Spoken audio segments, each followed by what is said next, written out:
10 വർഷങ്ങൾക്ക് മുമ്പ് ബംഗളൂരുവിൽ ഒരു ബൈക്ക് അപകടത്തിൽ മരിച്ചുവെന്ന് ഡോക്ടർമാർ വിധി എഴുതിയ ഒരു പെൺകുട്ടി സിവിൽ സർവീസ് പരീക്ഷയിൽ 483 റാങ്ക് നേടി കോഴിക്കോട്ടെ അവരുടെ വീട്ടിലിരിക്കപ്പോൾ ഇരിക്കുകയാണ്.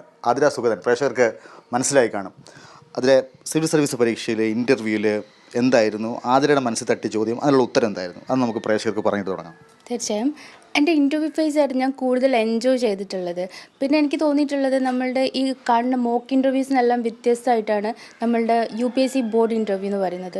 കാരണം അത് ഞാൻ ഒരുപാട് കംഫർട്ടബിൾ ആയിരുന്നു. നമ്മൾ മോക്ക് ഇൻ്റർവ്യൂ അവർ നമ്മളെ പൊടിപ്പിച്ച് അങ്ങനത്തെ ക്വസ്റ്റ്യൻസ് ഒക്കെയാണ് ചോദിക്കുക. പക്ഷേ അവർ നമ്മളെ മാക്സിമം കംഫർട്ടാക്കി നിർത്തി അങ്ങനത്തെ ക്വസ്റ്റ്യൻസ് ആയിരുന്നു. എൻ്റെ അടുത്ത് ചോദിച്ചിട്ടുള്ളത് ഓൾമോസ്റ്റ് ഡാഫ് ബേസ്ഡ് ക്വസ്റ്റ്യൻസ് ആണ് ചോദിച്ചിരുന്നത്. എൻ്റെ അടുത്ത് ഫസ്റ്റ് ക്വസ്റ്റ്യൻ്റെ അടുത്ത് ചോദിച്ചത് ഞാനിപ്പോൾ ഓർത്തിരിക്കുന്നത്, ഓക്കെ ഈ വീൽ ചെയറിലുള്ള ഒരാളായതുകൊണ്ട് ഇങ്ങനെയുള്ളവർ നേരിടുന്ന ചലഞ്ചസ് എന്തൊക്കെയാണെന്ന് ചോദിച്ചത്. അപ്പോൾ എനിക്കത് ഓൾറെഡി ഞാൻ പ്രിപ്പയർ ചെയ്തിരുന്ന ക്വസ്റ്റ്യൻസ് തന്നെയായിരുന്നു.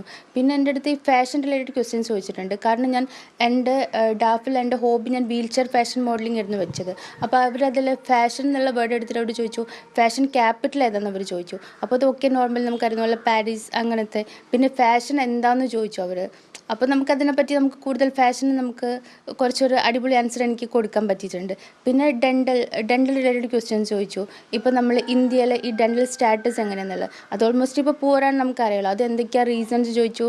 അങ്ങനത്തെ ഒരു അവരെനിക്ക് ഫെമിലിയർ ആയിട്ടുള്ള ക്വസ്റ്റ്യൻസ് ആണ് ചോദിച്ചത്. പിന്നെ ഈ